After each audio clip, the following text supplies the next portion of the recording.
हम लोग पढ़ रहे हैं यूनिट 6 भारत तथा मध्य प्रदेश की अर्थव्यवस्था प्री के हिसाब से, जिसमें मैंने स्टार्टिंग के टॉपिक कराए हैं। भारत की अर्थव्यवस्था में मध्य प्रदेश की वर्तमान स्थिति मैंने करा दिया है, मध्य प्रदेश की जनसंख्या मैंने बता दी है और भारत तथा मध्य प्रदेश की जनसंख्या की तुलना भी मैंने बता दी है। अब मैंने तीसरा टॉपिक है ये स्टार्ट किया है, मानवीय संसाधन का विकास। ये टॉपिक है हमारा मानवीय संसाधन का विकास और इसके अंतर्गत हम पढ़ रहे हैं शिक्षा। मानवीय संसाधन के विकास के अंतर्गत 3 टॉपिक दिए गए हैं, शिक्षा, स्वास्थ्य और कौशल। तो मानवीय संसाधन के विकास से संबंधित कुछ स्टार्टिंग की चीजें मैंने बताई हैं और आज मैं शिक्षा से स्टार्ट कर रहा हूं। मैंने पहले भी ये बोला है और यही बार बार बोल रहा हूं कि ऐसे स्टूडेंट्स जिन्होंने पुराने वीडियो मेरे नहीं देखे हैं वो वीडियो जरूर देख लें एक बार, क्योंकि मैंने बहुत ही व्यवस्थित तरीके से, बहुत ही विस्तृत तरीके से जो है टॉपिक कराए हैं। खासतौर से जो पहला टॉपिक है भारतीय अर्थव्यवस्था में मध्य प्रदेश की वर्तमान स्थिति, ये टॉपिक मैंने बहुत विस्तार से कराया हुआ है। तो ये सारे वीडियो आप लोग जरूर देख लें और आप लोगों को अगर मेरे वीडियो अच्छे लग रहे हों, पसंद आ रहे हों, तो आप चैनल को सब्सक्राइब करें, लाइक करें और अपने जो फ्रेंड्स हैं उनको शेयर जरूर करें और कमेंट्स में बताएं कि आपको किस तरह से पसंद आ रहे हैं। तो मैं स्टार्ट करता हूं शिक्षा के संबंध में। शिक्षा जो है मानवीय संसाधन का एक महत्वपूर्ण, मानवीय संसाधन के विकास का एक महत्वपूर्ण कारक माना जाता है। जैसा कि महात्मा गांधी का कहना है, उनका एक स्टेटमेंट है, शिक्षा मानवीय विकास की कुंजी मानी जाती है। जब हम शिक्षा का टॉपिक मेंस में पढ़ते हैं, मैंने सोशियोलॉजी के अंतर्गत शिक्षा को बहुत विस्तार से बताया है, तो वहां पर जब हम पढ़ते हैं तो अलग तरीके से पढ़ते हैं। मेंस में, प्री में अलग तरीके से पढ़ा जाता है। यहाँ पर भाषा, उसका इंट्रोडक्शन है ना, इसका बहुत ज्यादा इंपॉर्टेंस यहाँ पर नहीं, ठीक है। यहाँ पर तो फैक्ट चीजें हमें देखना है। तो शिक्षा जो है मानव विकास की कुंजी है, ये महात्मा गांधी का कहना है। तो ऐसा कोटेशन आपको प्री में आ जाए तो ध्यान रखना है। शिक्षा को मानव का नेत्र भी कहा जाता है। मैंने मेंस में शिक्षा को लेकर के इंट्रोडक्शन मैंने कराया था, तो उसमें मैंने कोटेशन बताया था, शिक्षा व्यक्ति में आत्म प्रकाश जागृत करने का सशक्त माध्यम है। तो इससे स्टार्टिंग हम मेंस में कर सकते हैं शिक्षा के टॉपिक की, लेकिन वो मेंस का विषय है, हम मेंस की बात बाद में करेंगे प्री की बात। शिक्षा के विभिन्न स्वरूप हैं, शिक्षा के अलग अलग स्वरूप हैं। उसमें सबसे पहले स्कूली शिक्षा आती है, फिर स्कूली शिक्षा के भी 3 रूप हैं। उसमें प्राथमिक शिक्षा है, माध्यमिक शिक्षा है, उच्चतर माध्यमिक शिक्षा है। इन सभी के बारे में आगे हम डिटेल में पढ़ेंगे। पहले मैं ओवरऑल स्वरूप बता रहा हूँ शिक्षा के। तो स्कूली शिक्षा के अंतर्गत 3 स्वरूप हो गए। पहला है, ये पहला है, पहला स्वरूप। फिर इसके अंतर्गत इसके अंदर है ये ABC, इस तरह से हम बता सकते हैं। और फिर दूसरा स्वरूप है उच्च शिक्षा। फिर तीसरा है स्वास्थ्य तथा चिकित्सा शिक्षा। तो चौथा है तकनीकी शिक्षा तथा कौशल शिक्षा। ऐसे जो है 4 स्वरूप हम बता सकते हैं शिक्षा के। एक्चुअली शिक्षा वाला टॉपिक जो है प्राथमिक शिक्षा, उच्च शिक्षा, माध्यमिक शिक्षा, ये टॉपिक जो है सोशियोलॉजी में 2-3 जगह दिया हुआ है। एक ओवरऑल शिक्षा का टॉपिक है पहली यूनिट में, 5वीं यूनिट में शिक्षा का काफी बड़ा टॉपिक दिया हुआ है, वहां पर व्यापक तौर पर उसको पढ़ना है, ठीक है। तो उससे संबंधित कुछ चीजें हम यहाँ पर ले सकते हैं, डेटा से संबंधित चीजें। तो ये हो गया। पहले हम बात कर लेते हैं स्कूली शिक्षा की। स्कूली शिक्षा क्या है? ये पहली सीढ़ी है, शिक्षा की पहली सीढ़ी कही जाती है। यहाँ से हर व्यक्ति शिक्षा ग्रहण करना स्टार्ट करता है और ये औपचारिक शिक्षा का महत्वपूर्ण अंग माना जाता है। सॉरी औपचारिक शिक्षा, ये थोड़ा गलत लिखा हुआ है, औपचारिक शिक्षा का महत्वपूर्ण अंग इसको माना जाता है। छात्रों को स्कूली स्तर पर ये प्रदान की जाती है, स्कूली शिक्षा स्कूली स्तर पर प्रदान की जाती है। और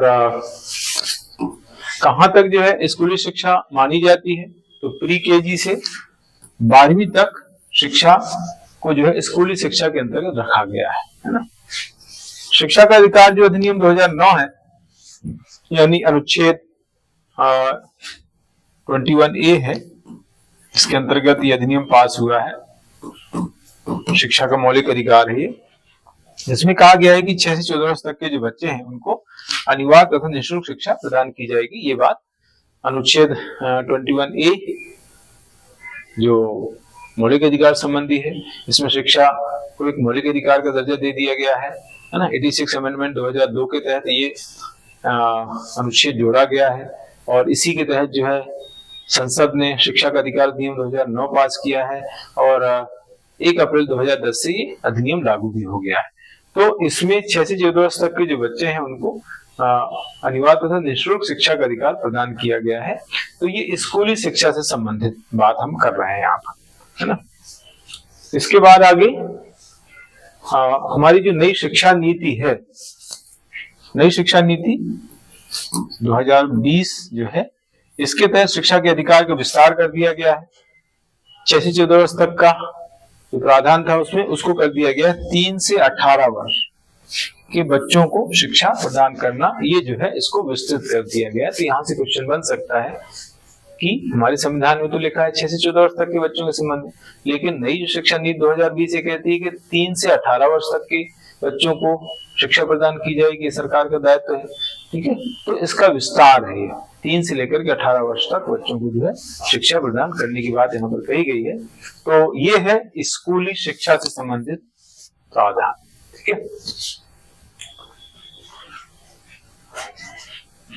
तो ये हो गया। अब स्कूली शिक्षा से संबंधित जो नई शिक्षा नीति है उसने कौन सा मॉडल दिया है, वो मॉडल आपको पूछ सकता है। नई शिक्षा नीति 2020 का स्कूल शिक्षा का जो मॉडल है वो 5+3+3+4 है ना। पहले था 10+2+3 था, है ना। जो इसके पहले की शिक्षा नीति थी 1986 वाली, उसमें 10+2+3 का मॉडल था। 10+2 मतलब स्कूली शिक्षा में 10+2 उसको कहा जाएगा ना, और +3 फिर वो उच्च शिक्षा हो गई, है ना। तो उसमें 10+2 था, अभी ये है 5+3+3+4। और ये कैसे है ये यहाँ पर दिया हुआ है। उसमें यहाँ से हम नीचे से स्टार्ट करेंगे तो ये बुनियादी है, फाउंडेशन, है ना। ये 5 वर्ष की शिक्षा है। प्री प्राइमरी है, फिर पहली है, फिर दूसरी है ना। ठीक है, प्री प्राइमरी पहली दूसरी 3 वर्ष तक प्री प्राइमरी होगी, फिर ये 1 वर्ष हो गई और ये 1 वर्ष हो गई, तो 3+1+1 ये हो गई 5 वर्ष। तो ये है बुनियादी या फाउंडेशन, है ना। ठीक है, तो 5 हो गया, देखो 5+3+3+4 इस तरह से ये मॉडल है। तो बुनियादी यानी फाउंडेशन 5 साल का है, जिसमें प्री प्राइमरी होगा 3 साल तक प्री प्राइमरी होगी, फिर पहली कक्षा में आएगा बच्चा 1 साल तक उसमें रहेगा, फिर दूसरी कक्षा में आएगा 1 साल तक रहेगा, तो ऐसे 5 साल का पूरा हो जाएगा। फिर है तैयारी, प्रिपरेशन, इसमें 3 साल का समय है, 3 साल, 3 से 5 साल, 3, 4, 5, है ना। कक्षा तीसरी से 5वीं तक जो है ये पढ़ेगा, तो 3 साल इसमें हो जाएंगे। इसको कहा जाता है, कहा गया है तैयारी, प्रिपरेशन। इसके बाद फिर मध्य, मिडिल, यहाँ भी 3 साल है, 6 से 8, है ना। कक्षा 6 से 8, 6, 7, 8, तो ये हो गया 8वीं तक की पढ़ाई। इसके बाद फिर आगे माध्यमिक, सेकेंडरी, ये 4 वर्ष तक है, 4 वर्ष यहाँ पर पढ़ाई करेगा। और कक्षा 9 से 12 तक, 9, 10, 11, 12, इस तरीके से जो है ये मॉडल है 5+3+3+4, इस तरीके से जो है इसको कहा जाता है। तो ये टेबल के माध्यम से मैंने इसको बताया। ये स्कूली शिक्षा से संबंधित, उच्च शिक्षा की अलग व्यवस्था है, वो हम बाद में बात करेंगे। अभी हम स्कूली शिक्षा की बात कर रहे हैं। और नए मॉडल की बात कर रहे हैं जो पहले 10+2 था, अब हो गया 5+3+3+4, है ना। स्कूली शिक्षा के अंतर्गत 3 तरह की शिक्षा, 3 उपरूप है, उपस्वरूप है, प्राथमिक, माध्यमिक, उच्चतर माध्यमिक। तो सबसे पहले आता है प्राइमरी एजुकेशन, प्राथमिक शिक्षा। तो ये जो प्राथमिक शिक्षा है 5वीं तक शिक्षा होती है ना, 5वीं तक प्रदान की जो शिक्षा होती है। व्यक्ति के जीवन का मूलाधार इसको माना जाता है ना, प्राथमिक शिक्षा को व्यक्ति के जीवन का मूलाधार कहा गया है ना।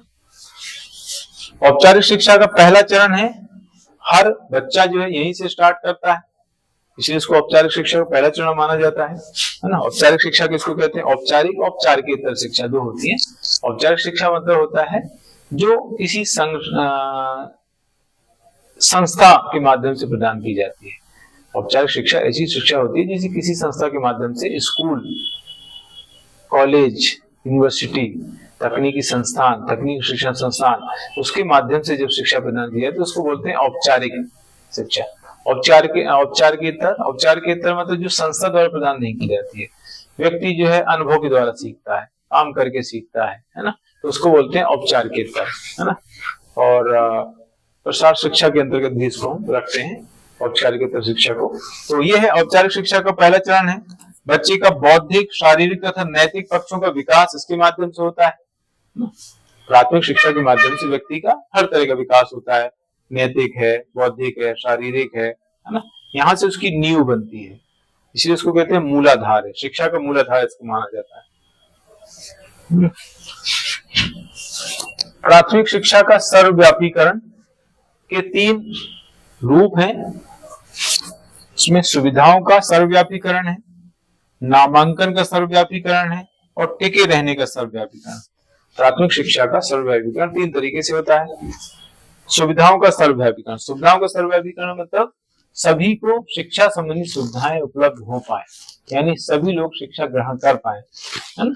मान लीजिए कोई गांव है, तो गांव में या गांव के पास में ही अगर शिक्षा उपलब्ध कराने की व्यवस्था कर दी जाती है, कोई शिक्षण संस्था वहां पर स्थापित कर दी जाती है, तो वो बच्चे शिक्षा आराम से ग्रहण कर पाएंगे। तो शिक्षा सुविधाओं का सर्वव्यापीकरण का मतलब होता है कि सभी तक शिक्षा की पहुंच सुनिश्चित करना, यानी जो शिक्षण संस्थाएं हैं वो जो है छोटी छोटी जगह स्थापित कर देना, अपने जो गांव में जो लोग रह रहे हैं उनके पास में ही जो है उनको शिक्षण संस्था उपलब्ध हो जाए, इससे जो है वो आसानी से शिक्षा ग्रहण कर पाए। नामांकन का सर्वव्यापीकरण, सभी का नामांकन हो, है ना, उसको बोलते हैं GER, है ना, सकल नामांकन दर भी कहा जाता है उसको। सकल नामांकन दर में वृद्धि करना, सकल नामांकन दर शॉर्ट में लिखते हैं GER। अभी हम आगे पढ़ेंगे इसके बारे में, है ना। ग्रॉस इनरोलमेंट रेशो, सकल नामांकन दर, यानी सभी का नामांकन हो, सभी बच्चे जो है स्कूल में अपना दाखिला कराएं, तो ये है नामांकन का सर्वव्यापीकरण, है ना। सारे बच्चे जो है जो एलिजिबल हो, बच्चा पैदा होते ही तो नामांकन उसका हो नहीं सकता है ना, दाखिला हो नहीं सकता है ना। एलिजिबल जो बच्चा है उनमें सभी बच्चों का नामांकन हो, यानी उसका दाखिला हो, एडमिशन हो स्कूल में, इस तरह की व्यवस्था करना, तो उसको बोलते हैं नामांकन सर्वव्यापीकरण। टिके रहने का सर्वव्यापीकरण मतलब नामांकन हो गया है, दाखिला हो गया है, अब वो स्कूल छोड़े नहीं, है ना, स्कूल छोड़ नहीं पाए, ऐसी व्यवस्था करना, यानी टिके रहना, यानी स्कूल रेगुलर वो जाए, उच्च शिक्षा ग्रहण करे, प्राथमिक शिक्षा, माध्यमिक शिक्षा, उच्चतर माध्यमिक शिक्षा, उच्च शिक्षा ग्रहण करे, यानी रेगुलर जो है स्कूल जाए, स्कूल छोड़े नहीं, है ना। क्योंकि ये प्रॉब्लम बहुत ज्यादा होती है ड्रॉप आउट की। अभी हम पढ़ेंगे शाला त्यागी दर जो है बहुत ज्यादा है ना। तो वो ना हो, यानी स्कूल में रेगुलर बच्चे जाएं, रेगुलर पढ़ें, शिक्षा ग्रहण करें, तो उसको कहते हैं टिके रहने का सर्वव्यापीकरण। तो इन तीनों चीजों से शिक्षा का प्राथमिक शिक्षा का लोक व्यापीकरण हो सकता है। इसके लिए सर्व शिक्षा अभियान चलाया गया था, है ना। प्राथमिक शिक्षा के लोक व्यापीकरण के लिए जो कार्यक्रम चलाया जा रहा है उसको कहते हैं सर्व शिक्षा अभियान, है ना। तो इस तरीके से भी हम आगे इसके पढ़ेंगे इसके बारे में। इसके बाद माध्यमिक शिक्षा जो होती है वो 6वीं से 8वीं तक की शिक्षा जो होती है उसको कहते हैं माध्यमिक, ना। प्राथमिक यानी 1 से 5वीं तक की शिक्षा, माध्यमिक यानी 6वीं से 8वीं तक की शिक्षा, और उच्चतर माध्यमिक होती है वो 9वीं से 12वीं तक की शिक्षा। ये उच्चतर माध्यमिक, है ना, हायर सेकेंडरी एजुकेशन। ये 9वीं से 12वीं तक की जो शिक्षा होती है उसको कहते हैं उच्चतर माध्यमिक शिक्षा। ये 3 प्रकार की शिक्षा इस तरह से, प्राथमिक, माध्यमिक, उच्चतर माध्यमिक, फिर उच्च शिक्षा वो 12वीं के बाद होती है। ठीक है, तो ये इस तरीके से 3 तरह की स्कूली शिक्षा मैंने बताई है। माध्यमिक शिक्षा तथा उच्चतर माध्यमिक शिक्षा में क्या होता है, प्राथमिक तथा उच्च शिक्षा के बीच कड़ी है। ये दोनों, प्राथमिक शिक्षा तथा उच्च शिक्षा के बीच दोनों कड़ी कही जाती है। उच्च शिक्षा हेतु तैयारी में ये उपयोगी होती है ना।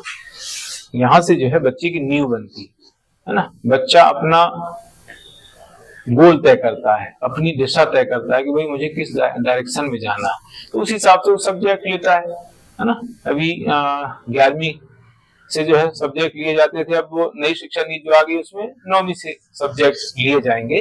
तो वहां से जो है तय हो जाता है कि बच्चे को क्या करना है, आगे कौन से फील्ड में जाना है, उसको कैसे कैरियर बनाना है। तो इसलिए इसको कहा जाता है उस शिक्षा हेतु तैयारी में ये उपयोगी होती है। दोनों कैरियर का निर्धारण करने में ये दोनों उपयोगी होती है। माध्यमिक शिक्षा, उच्चतर माध्यमिक शिक्षा, खास तौर से उच्चतर माध्यमिक शिक्षा ज्यादा उपयोगी होती है। तो ये इस तरीके से कुछ खास चीजें बताई हैं मैंने। अब स्कूलों में नामांकन की स्थिति, अभी मैं बता रहा था कि नामांकन मतलब होता है दाखिला, एडमिशन। ज्यादातर बच्चों के नामांकन हो, इस तरह का प्रयास सरकार कर रही है। तो क्या स्थिति है नामांकन की, तो वो मैंने यहाँ पर एक टेबल के माध्यम से बताया है।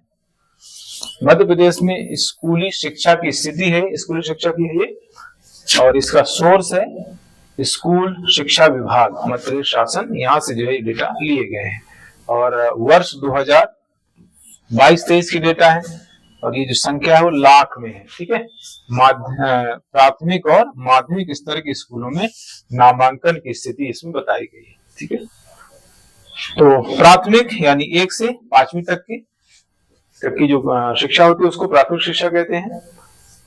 ये बालक और बालिका और दोनों का योग लिखा हुआ है ना।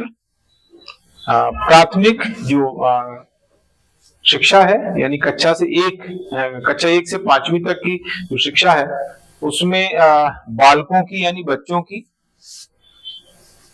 जो बच्चों का जो नामांकन है यानी दाखिला है वो 35.36 लाख है, 35.36 lakhs है।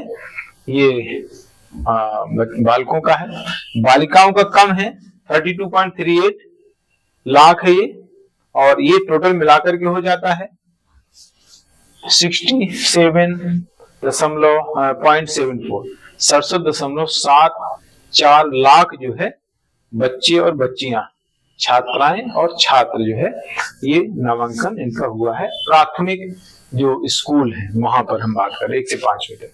माध्यमिक यानी 6वीं से 8वीं तक के जो बच्चे हैं उनमें कितने लोगों का दाखिला हुआ है, नामांकन कितना है, तो बालकों का है 20.98 लाख यानी 21 लाख के आसपास है, और बच्चियों का है 19.28 lakhs यानी 19.28 लाख जो है ये बच्चियों का है। टोटल मिला के अगर देखेंगे तो ये 40 लाख के आसपास हो जाता है, 40.26 लाख। ये ओवरऑल है कक्षा 1 से 8वीं तक का कंप्लीट है ये, है ना। कक्षा 1 से ये अभी तक कंप्लीट है, मतलब ये इनका योग है, आप मान के चले, है ना। ये योग है इनका, ओवरऑल है ना। तो ये है 56.34 लाख से 56.34 लाख ये जो है बालकों का है, ये ओवरऑल 1 से 8वीं तक के जो तक की कक्षाएं हैं उनमें, और बालिकाओं का है ओवरऑल 1.66 लाख। ये टोटल मिलाकर के हो जाता है 108 lakhs, 108 लाख जो है ये टोटल हो जाता है। तो इस तरीके से नामांकन की स्थिति है मध्य प्रदेश के स्कूलों में, ये प्राथमिक और माध्यमिक स्तर के स्कूलों के संबंध में है। फिर ये शाला त्याग दर का परसेंटेज यहाँ पे लिखा हुआ है। मध्य प्रदेश में स्कूली शिक्षा की स्थिति है, शाला त्याग दर है ये परसेंटेज में, ये जो आंकड़े दिए गए हैं ये भी स्कूल शिक्षा विभाग मध्य प्रदेश शासन के आंकड़े हैं। यहाँ पर प्राथमिक और माध्यमिक स्कूल जो है उनमें शाला त्यागी दर का यहाँ पर आंकड़ा दिया हुआ है। शाला त्यागी दर का मतलब होता है ड्रॉप आउट, यानी बच्चे जब दाखिला ले लेते हैं उसके बाद जो है स्कूल छोड़ देते हैं, स्कूल नहीं जाते, बंद कर देते हैं स्कूल जाना। एक आध साल स्कूल गए और बाद में स्कूल जाना बंद कर देते हैं कुछ कारणों बस जो है। तो ये दर जो है उसको बोलते हैं शाला त्याग दर। तो प्राथमिक जो स्कूल है यानी 1 से 5वीं तक के, वहां पर जो शाला त्याग दर है 4.15%। 2022-23 का भी डेटा है। 4.15% जो है ये बालकों का है परसेंटेज। 4.88% ये थोड़ा सा ज्यादा है, लड़कियों को ज्यादा, थोड़ा सा ज्यादा। और ये जो है एक एवरेज यहाँ पर बताया गया है 4.50 है ना, 4.50 एवरेज है। इस तरीके से माध्यमिक स्कूलों में 6 से 8वीं तक के जो बच्चे हैं उनमें ये जो दर है वो है 7.57%। ये देखो और ज्यादा है यहाँ पर। और बालकों का है 7.57 और बालिकाओं का है 9.23%, है ना। बालिकाओं का और ज्यादा है, इधर 7 उधर 9, और ये एवरेज निकल के आता है तो 8.37% है ये टोटल। ये एवरेज है, औसत है ना, ये योग नहीं है, ये औसत है, ये है औसत, है ना। तो इस तरीके से ये डेटा है जो बहुत महत्वपूर्ण है, ध्यान रखना है।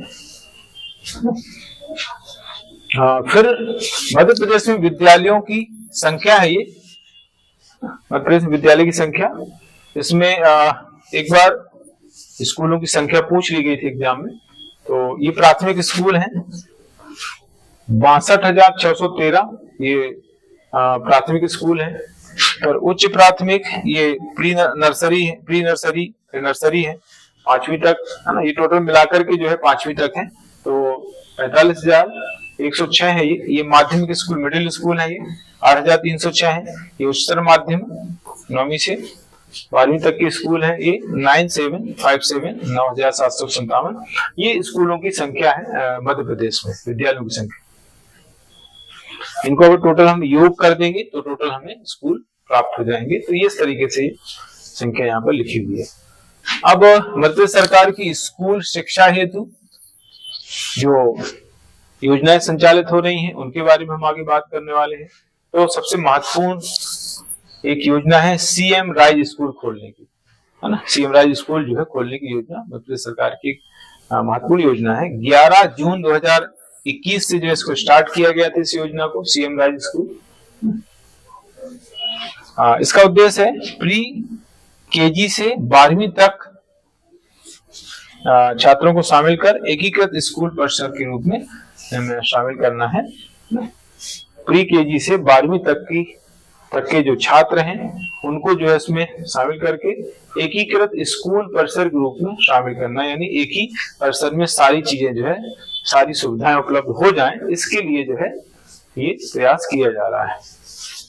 इसका विशेष इसमें लिखा हुआ है, प्रदेश में स्कूल शिक्षा विभाग के अंतर्गत 274 और जनजाति विभाग के अंतर्गत 94 स्कूल संचालित हो रहे हैं सीएम राइज स्कूल के रूप में। ये है प्रदेश का पहला सीएम राइज स्कूल का लोकार्पण जो है 17 जुलाई 2023 को गुलाना जिला शाजापुर में किया गया। तो आप ये पूछ सकता है कि प्रदेश का पहला सीएम राइज स्कूल कौन सा है, कहां पर संचालित हुआ, कहां पर उसका उद्घाटन किया गया, कब किया गया। तो ये गुलाना है, जिला शाजापुर में जो है इसको स्थापित किया गया था 17 जुलाई 2023 की बात, है ना। इसके बाद इन विद्यालयों में क्या होता है, ये विद्यालय क्या खास है, क्यों खास है, क्या इसमें किया जाता है तो इन विद्यालयों में आधुनिक प्रयोगशालाएं, सुसज्जित कक्ष और खेल सुविधाएं विकसित की गई हैं। मतलब अत्याधुनिक सुविधाएं इनमें विकसित की जाती हैं। क्लासरूम है, लैब वगैरह है ना, और प्लेग्राउंड हैं। तो ये सारी सुविधाएं जो है अत्याधुनिक सुविधाओं से जो है ये स्कूल सुसज्जित होते हैं, ताकि जो है बच्चों को सारी फैसिलिटी अच्छी मिल सके और बच्चे प्रॉपर तरीके से पढ़ सके। तो ये है CM rise school. CM rise school का मतलब यहाँ पर ये है कि ऐसे स्कूल होते हैं जहां पर सुविधाएं, पढ़ने की सुविधाएं, खेलने की सुविधाएं बहुत अत्याधुनिक होती है, जिससे बच्चे जो है वहां से निकल करके और आगे बढ़ते हैं और एक अच्छी स्थिति में आगे जाकर के अध्ययन करते हैं। CM rise school. इसके बाद है राज्य की औसत 68% की तुलना में सीएम राइज स्कूल में कक्षा 10वीं से उत्तीर्ण प्रतिशत की उल्लेखनीय सुधार हुआ है। मतलब 10वीं में जो है जो बच्चे पास हो रहे हैं उनमें बहुत ज्यादा सुधार हुआ है, क्योंकि 10वीं में बहुत बच्चे फेल हो जाते थे। तो अभी सीएम राइज स्कूल की जो उपलब्धि है वो ये है कि कक्षा 10वीं में जो है अच्छा परफॉर्म बच्चे कर पा रहे हैं, क्योंकि बहुत सारी सुविधाएं जो है उनको वहां पर मिल रही है। इसके बाद मॉडल स्कूल। इनका जो स्टार्टिंग है, प्रारंभ है 2011-12 में हुआ। पहले केंद्र द्वारा इनको प्रारंभ किया गया था, स्टार्टिंग की गई थी, केंद्र प्रायोजित योजना के रूप में इनको स्टार्ट किया गया था, जिसे 2015-16 में केंद्र सहायता न मिलने पर राज्य योजना के रूप में इनको संचालित किया था। केंद्रीय सहायता, केंद्र लिखा है, केंद्रीय सहायता इनकी बंद हो गई मॉडल स्कूल को, तो अब जो है ये राज्य की योजना के रूप में इनको संचालित किया जा रहा है। वर्तमान में 146 मॉडल स्कूल संचालित है। मध्य प्रदेश की बात हम कर रहे हैं। वर्ष 2022-23 से 55 मॉडल स्कूल को सीएम राइज स्कूल के रूप में विकसित किया जा रहा है। जो मॉडल स्कूल है वो आगे सीएम राइज स्कूल के रूप में विकसित हो रहे हैं ना। पहले मॉडल स्कूल के रूप में उनको विकसित किया जाता है, फिर उनको जो है सीएम राइज स्कूल बना दिया जाता है। फिर आगे है निःशुल्क पाठ्य पुस्तक एवं गणवेश वितरण, है ना। जो भी स्कूल है वहां पर जो है निःशुल्क पाठ्य पुस्तकें वितरित की जाती हैं, उनको जो है यूनिफॉर्म उपलब्ध कराई जाती है। कक्षा 1 से 8वीं तक प्रदेश के समस्त शासकीय विद्यालयों, पंजीकृत मदरसों एवं संस्कृत शालाओं में अध्ययनरत सभी छात्रों को लाभ इसका दिया जा रहा है ना। वर्ष 2023-24 का डेटा है में कक्षा 9वीं से 12वीं तक के सभी वर्गों के 22,10,731 विद्यार्थियों को निःशुल्क पुस्तकें उपलब्ध कराई गई। ये डेटा इसमें 2023-24 का लिखा हुआ है। 22,10,773 विद्यार्थियों को निःशुल्क पुस्तकें उपलब्ध कराई गई, 9वीं से 12वीं तक के जो बच्चे हैं उनको। एनसीईआरटी पुस्तकें उपलब्ध कराई जा रही है। मध्य प्रदेश कक्षा 1 से 12वीं तक एनसीईआरटी की कुल 271 पाठ्य पुस्तकें समस्त माध्यम में को प्रदेश के विद्यालयों हेतु अधिकृत किया गया है, यानी उपलब्ध कराया जा रहा है एनसीईआरटी की पुस्तकें। एक परिसर एक शाला, एक योजना चल रही है, यानी एक परिसर में एक ही शाला होगी, है ना। एक ही परिसर में अलग अलग शालाएं नहीं होगी। तो ये स्कीम चल रही है, एक ही परिसर में स्थित विभिन्न शालाओं को एकीकृत किए जाने से कक्षावार एवं विषयवार शिक्षकों की उपलब्धता उपलब्ध हो गई। मतलब एक कोई परिसर है, उसमें अलग अलग शालाएं चल रही हैं, अलग अलग स्कूल चल रहे हैं, तो उनको मर्ज कर दिया गया है ना, एक स्कूल बना दिया गया है। तो उससे क्या होगा कि जो कक्ष हैं वो भी ज्यादा मिल गए और जो शिक्षक हैं, टीचर्स हैं, उनकी भी उपलब्धता हो गई। तो ये है एक परिसर एक शाला योजना। स्कूल शिक्षा विभाग एवं जनजातीय कार्य विभाग द्वारा कुल मिला के लगभग 22,000 परिसरों में स्थित 48,000 शालाओं को एक परिसर एक शाला के रूप में चिन्हित कर इनका विलय कर दिया गया, इनको मर्ज कर दिया गया, है ना। 22,000 परिसर में स्थित 48,000 शालाओं को एक परिसर के रूप में एक शाला बना दिया गया है। तो इस तरीके से है। फिर शिक्षा का अधिकार अधिनियम की धारा 12(1)(c) है, उसके अंतर्गत जो गैर अनुदान प्राप्त और शासकीय जो विद्यालय स्कूल हैं वहां पर वंचित समूह को, जो कमजोर वर्ग हैं, उनको निःशुल्क प्रवेश दिया जा रहा है। 25% सीट आरक्षित कर दी गई है ना। ये एक्चुअली जो प्रावधान है ये अनुच्छेद है 15 का 5 और ये है SC, ST और OBC के लिए। और एक है अनुच्छेद 16, सॉरी ये है अनुच्छेद 15(6)(b) है, तो ये EWS के लिए ये है ना। ये दो प्रावधान है। इसके तहत जो गैर सरकारी या अशासकीय गैर अनुदान प्राप्त जो स्कूल हैं वहां पर जो कमजोर वर्ग हैं उनको निःशुल्क प्रवेश दिया जा रहा है। वहां पर 25% सीट उनकी आरक्षित रखी गई हैं। तो इससे जो है जो भी कमजोर वर्ग है उनको शिक्षा प्रदान की जा रही है, उनको इससे सुविधा मिल रही है ना। तो गैर अनुदान प्राप्त अशासकीय विद्यालयों में वंचित समूह एवं कमजोर वर्ग के बच्चों को कक्षा 1 से कक्षा 1 के प्री स्कूल की प्रथम प्रवेश कक्षा में न्यूनतम 25% सीटों पर निःशुल्क प्रवेश का प्रावधान किया गया है, जिससे लगभग 16 लाख से अधिक बच्चों को इसका लाभ प्राप्त हो रहा है। तो ये इस तरीके से शिक्षा का अधिकार जो दिया हुआ है, शिक्षा का अधिकार अधिनियम यहाँ पर आ जाएगा 2009 की धारा 12(1)(c) है, उसके अंतर्गत ये प्रावधान किया गया है। ये इंग्लिश में भी है, एक्ट 2009 के तहत ही।